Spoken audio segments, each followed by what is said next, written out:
Welcome back to watching Austn. Today we're watching Solos and Stray Kitties, which... This episode, I saw an edit of this. I'll put it up like right here. I'm not gonna put the sound, but like this edit. And all the comments are like, this is my gay awakening. So, which, honestly, I get it. Allie's gorgeous. So let's get into the episode. Allie, it seems like only yesterday we were standing here picking up the pieces of the cello Des and I broke. That was yesterday. And you still owe me $300 for it. How much is a cello? That seems a little cheap, actually, because like a piano is like 1,000 to way more. I'm gonna Google cello prices real quick. Okay, 250, 200, 500. What is that? Silent cello? Okay, sure, that's about right. Well, that no good hack wouldn't know talent if it hit him over the head. He signed me. That guy knows what he's doing. Yeah, okay. He thinks Allie's talented. He just doesn't think she and Austn should be signed to the same record label. I guess that makes sense. We should... Not really. She's his writer. Wouldn't it make more sense that they work at the same place? They had a chance to... I say this all the time. It's probably getting annoying to you guys now at this point. But to make this like a more adult show, they could have made Jimmy into this more like predatory record label dude and like really lean into that and made him a bad guy. But as of in the show, he's like not really a bad guy, kind of a bad guy. It's not, the show doesn't really have any antagonists really. Chuck kind of, that's about it. There's no really antagonists, but they could have had an antagonist with Jimmy, but it's just so not used to its full potential. Also, why don't they have this meeting in the practice room since customers are like all going around and stuff? Wouldn't a meeting with a celebrity artist, wouldn't you want it to be kind of private and not where all these customers could hear and like hear about his new song, hear about a new music video, and like, wouldn't that be not great? See, again, they like say that he's famous and he gets recognized other places, like in the New Year's Eve episode, but he's not famous enough to be bombarded everywhere he goes. He can still go to school. He's not famous enough that it's wild, really. He had auditions for his background dancers at the high school. Wild. Sounds good, Des, but I'm pretty sure they're only auditioning girls. No. Look.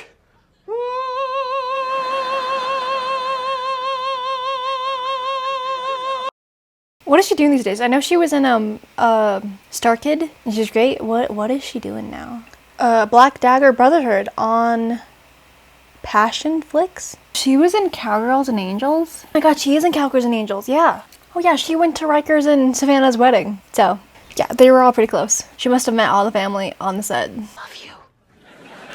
Oh my gosh, that's wild. Here's your official cat ears, your tail, a flea collar, and some standard release. Flea collar? Meow. Wicked Kitty!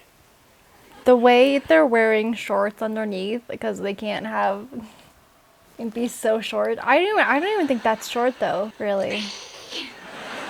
Also, yeah, this was people's gay awakenings right here. I get it. She looks hot. I've spent the last 4 hours in hair and makeup and 4 hours for all of that, just to, like a little bit of blush and some eye makeup. Okay. I cracked it. Another cello? We still owe Allie money for the first one we broke. No. Well, yes. How do you break so many cellos? Actually, don't answer that. I know. She's glamour.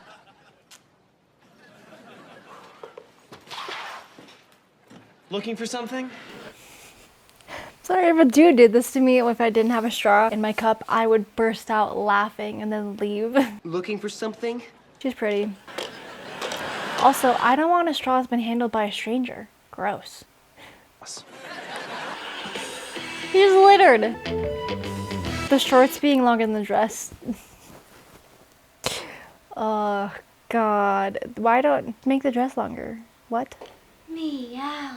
What is that? what am I supposed to do? I can't break that What contract. is he doing? Why do you walk up there? What's he doing? What is he doing? I don't understand. He's just looking around the cabinet. Wild. Weirdo. And no one is more talented than me! What? Okay. Also, I thought these people were like record execs. Or did Des and Trish get record execs there? I'm confused on how this is supposed to work. We'll find out in the end, I guess. Because I know they had Val sign a like dissolution. Oh, what is it called? Is it dissolution? The agreement? Even though they don't have a lawyer. Which shouldn't Austn be making some kind of money? Every time money's involved, they're like, oh, I'm broke, I don't have money to do this. He gets money one time. We see him get money one time, and that's when he buys shoes and stuff for his friends, like the stand thing for Trish. I forgot what he bought for Des. And the glass slippers for Allie. And so the only time he has money, and it's the only time we know him to have money in the series. So like, why? How is he not getting paid? How are none of them getting paid? Why do none of them have money? Why is the $300 so bad for them to pay for the cello? Like, it's another like sort of plot hole.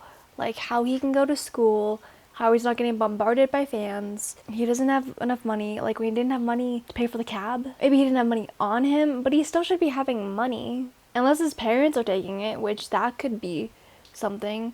But again, they really don't go into him these two being pop stars. They really don't go into them being pop stars. You crushed it.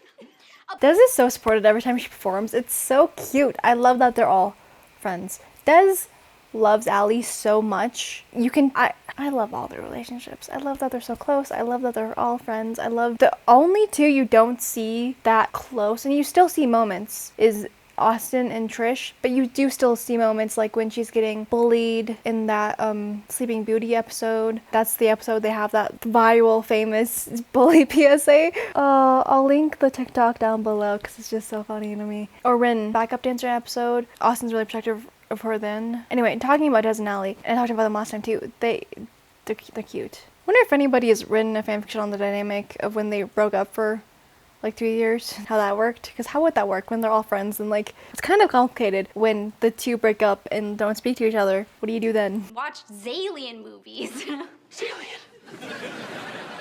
I know this whole thing is for a joke, but it would have been nice to have her on more, but they kind of look like siblings. So maybe don't have them as a thing. I don't know. I do wish Des got more storylines like this, because out of all the side characters, he's the most side character. He's more precious to side than Trish is, even, I feel like, because like she has the thing of we're gonna get a job every episode. You know, it'd be interesting to see. I wonder who has the most screen time, because I'm wondering if Des is the least. Is this considered an ensemble cast, or is it just Austn and Allie as the stars and then Trish and Des are side characters? Let me know what you think. I always saw this as an ensemble cast, but I think it's not. I think it is Austn and Allie as the main characters and Trish and Des are side characters. She's right. We're from two different worlds. Wait, no, we're not. Come back! I hope they did actually go on their date and they just nothing came of it. That'd be cool. Anyway, this was Solos and Stray Kitties. I hope you enjoyed. I liked this episode. I just wish it was used its full potential as like this schemy, grimy exec taking advantage of a girl. Would have been interesting. Because it kind of dips into it, but like it's so surface level. Like really all of the plot lines with them being pop stars is, again, for them being pop stars and that being part of the show, it's really not used all that much, which is unfortunate. But yeah, this was this episode. I hope you enjoyed. I will see you next week. Here is the last video, and here is the vlog channel.